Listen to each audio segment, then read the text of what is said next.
Welcome dito sa panibagong video natin dito sa YouTube. Sa video nito ay maglilinis tayo sa throttle body. Sabay na lang din yung FI cleaning. So umpisahan agad natin mga boss. So una, bunutin muna natin yung socket sa IEC. Sa socket ng IEC ay may diinan kayo sa gitna para mahugot yung socket. Yung pinindot ko, yan po ang diinan nyo tapos sabay hugot. So next naman ay sa socket ng TPS sensor. Same process lang din mga boss. Diinan mo lang yung socket tapos sabay hugot. So yan mga boss, may diinan kayo para mahugot yung socket yan sa gitna. Yan lang po ang didiinan nyo para mahugot. Yan po mga boss, yung pinindot ko. Ang sunod namang tatanggalin natin boss ay itong intake hose.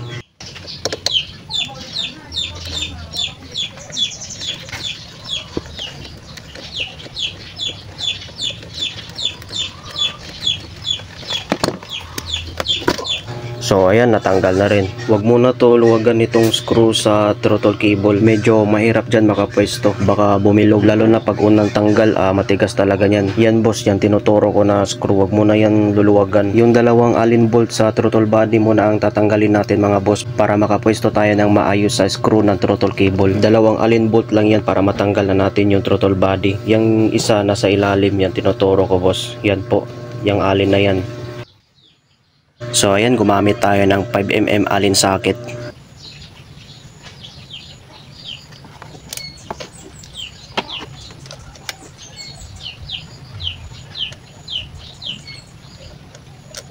Yung isang allen bolt naman ay nasa ilalim.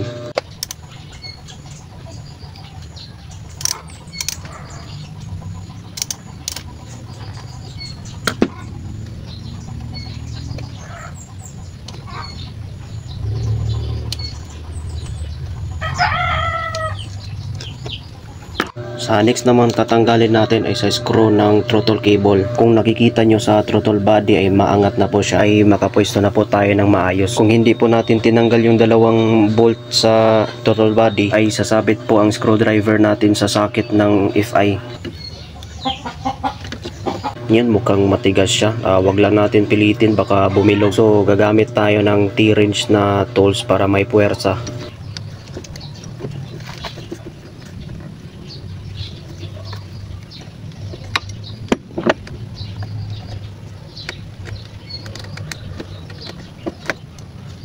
Ang sunod naman ang tatanggalin natin ay yung hose sa ilalim ng throttle body.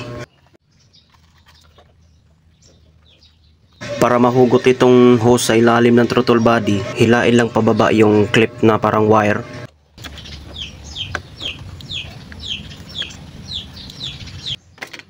So ayan, nahugot na rin yung hose sa throttle body sa ilalim. So pwede na po natin maalis itong kable sa throttle.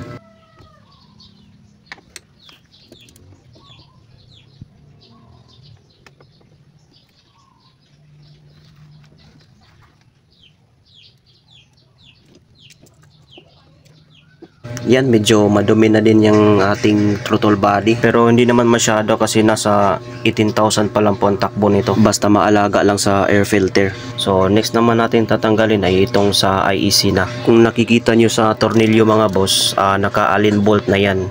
Kung sa stock pa yan, screw lang yan kasi medyo mabilis kasi mabilog yung screw. Lalo na kapag yung screwdriver ay hindi sagad sa bolt ng screw ay mabibilog talaga. So ang ma-recommenda ko lang sa inyo mga boss ay magpapalit kayo ng 5mm na allen bolt.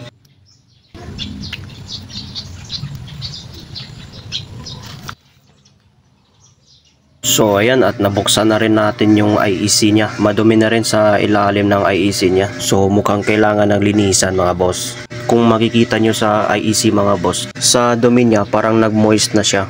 Pati din yung spring mukhang madumi na, so kailangan na rin linisan. Next naman natin ang tatanggalin na itong sa hose ng fuel injector. Sa paghugot ng fuel hose nito mga boss ay didiinan lang po itong kulay puti. Hanggang sa marinig mo yung tunog na lagutok, pwede na po nyo hilain.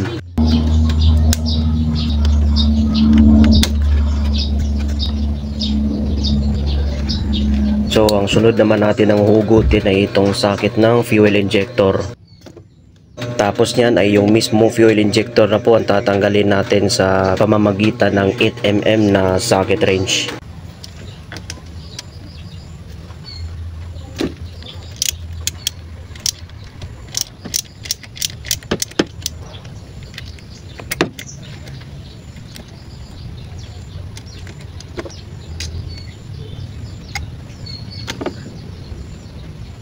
So next naman ang tatanggalin ay itong intake manifold. Gagamit lang tayo ng 10mm na socket wrench.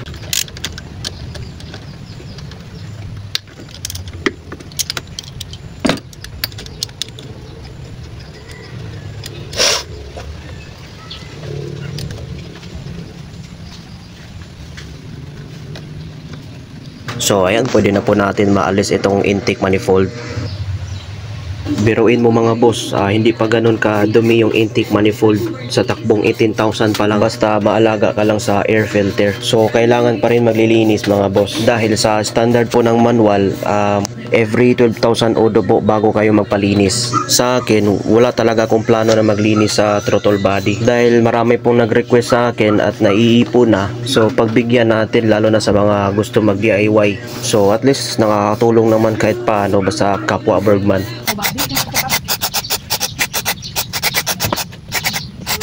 So ayan, after natin ma-sprayan mga boss ay punasan natin. Huwag agad ito isasalpak mga boss kasi nagmo-moist pa yan. So patuyuin lang muna to ng mga ilang minuto mga boss bago natin ikabit. So ayan, malinis na po yung ating intake manifold mga boss. So ang sunod naman nating linisin ay itong fuel injector. Bago natin sprayan mga boss, alisin mo na yung rubber para hindi lumubo. Patak-patak ko lang po ninisprayan itong fuel injector kasi di naman ganon to kadumi. So after natin ma-sprayan itong FI boss, punas-punasan lang natin. Tapos wag din kalimutan ibalik yung guma, baka makalimutan. So next naman natin ang lilinisin ay itong IEC. Since na hindi naman siya ganon kadumi, patak-patak lang sa pag-spray. So huwag nyo din kalimutan itong o-ring sa IEC mga boss, baka malimutan nyo. Sensitive kasi yan pag once na na-sprayhan ng pang throttle body is lumubo po yung rubber. Kung makikita nyo sa kaliwang kamay ko is tinatakpan ko yung pin sa IEC.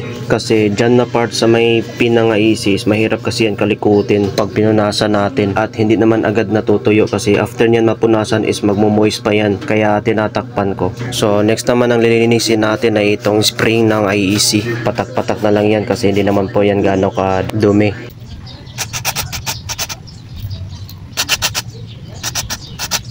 So after malinisan natin yung spring ay huwag po natin kalimutan ibalik itong o-ring, baka malimutan.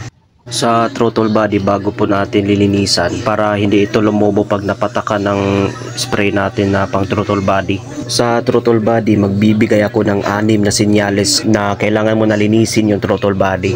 Una, nakakaramdam kayo ng gaspang sa pagpiga o hindi stable ang kanyang idle. Pangalawa, stalling. Madalas namamatay ang engine habang naka-idle o sa mababang bilis. Pangatlo, poor acceleration. Hindi tumutugon ng maayos ang scooter sa acceleration. Pang-apat, mabagal na pagtugon. May delay sa pagtugon ng scooter sa throttle. Pang-lima, hindi pantay na idle speed. Nagbabago-bago ang idle speed ng scooter. Sa pang-anim, mga problema sa pag-start. So kung may naramdaman ka sa iyong unit, so kailangan mo na magpalinis sa iyong throttle body. So ang masuggest ko lang sa inyo, mas mabuti pagkatapos mag throttle body cleaning, ipa-reprogram na lang po yung ECU nyo sa kasa para ma-update po ang ECU sa version 1 to version 2. Lalo na sa mga naka Bergman EX na 2023 model. Gaya sa akin na 2023 unit din yung Bergman EX ko. So kailangan po natin i-update ang ating mga ECU dahil yung mga 2023 na model is naka version 1 pa po ang kanyang ECU, unlike sa 2024-2025 na model na Bergman EX or naka Bergman Straight is naka version 2 na po ang kanyang ECU, kaya wala pa silang nararamdaman na normal issue sa Bergman.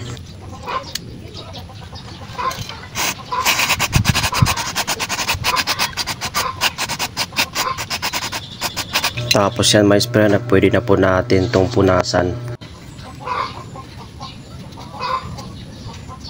Sa rubber na throttle body, di na po kailangan sprayan, punas-punas na lang. So ayan, balik na natin mga boss.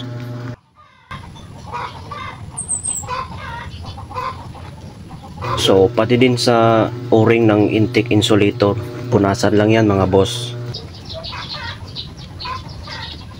at pati din dito sa intake insulator mga boss. So kahit punas lang mga boss, matatanggal na yan. Good news to sa ating mga ka-Bergman mga bossing. Sa intake insulator ay nakahanap po tayo ng kasukat mga boss. So pasok pala sa Bergman natin itong Honda Beat na intake insulator. Yan, so tapos na po natin mapunasan mga boss. So pwede na natin ikabit yung intake manifold. So syempre huwag kalimutan ikabit itong o-ring sa intake manifold. So wait muna, isasalpak muna natin itong IEC. So ayan, isagan nyo lang boss hanggang sa makuha mo yung pinakahigpit. So try natin ikutin ng 7 beses. Kung nakikita nyo sa lagayan ng IEC mga boss is naka-oblong po yung position. So yung spring idugtong din natin ng naka-oblong position yan mga boss, para diretso salpak na mga boss. So ayan mga boss, hindi siya pumasok. Hanggang 6 na ikot lang talaga mga boss. So ayan, wag na natin pilitin, baka mabali pa yung pin. Sagad muna natin mga boss, tapos ikutin natin ng 6 na beses. So ayan, salpak na natin. So ayan, dapat naka-oblong position din yung spring para mapasok agad.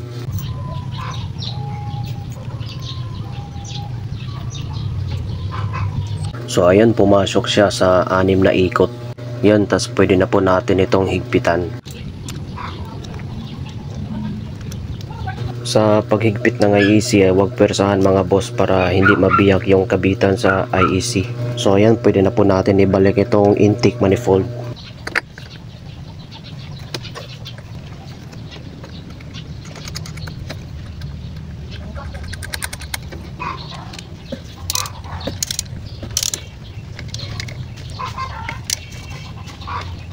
So ang next naman na ibabalik natin ay itong fuel injector.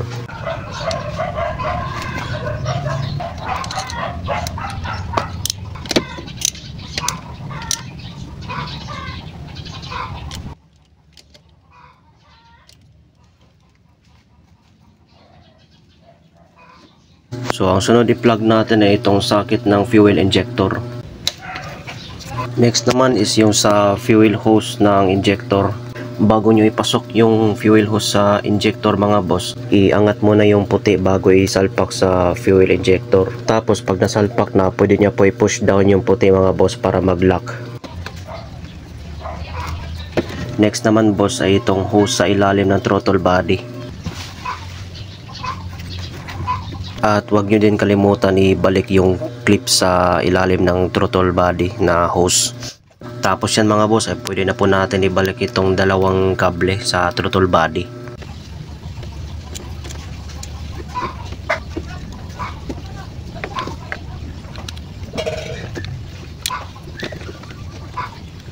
Tapos yan mga boss, ay higpitan muna natin itong isang screw para sa 2 kable. So yung screw pala na tornilyo ay pinalitan ko ng Allen bolt, kasi alam mo na kapag screw ay madali lang itong mabilog.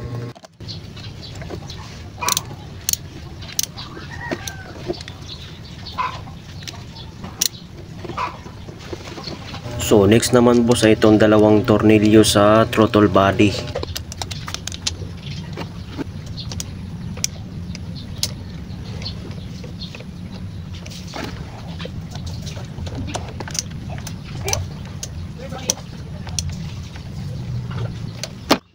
So ang sunod naman ay sasalpak natin boss ay itong socket sa TPS sensor.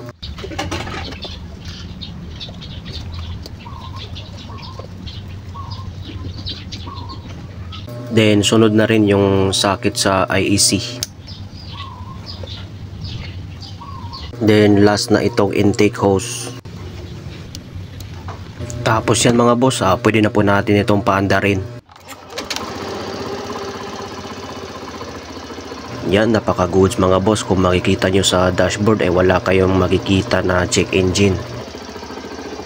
So sa kickstart naman mga boss, try natin kung magana. Yan, kung makikita nyo sa dashboard ay walang check engine mga boss. So napaka goods. So kick natin kung mawawalan ba ng minor.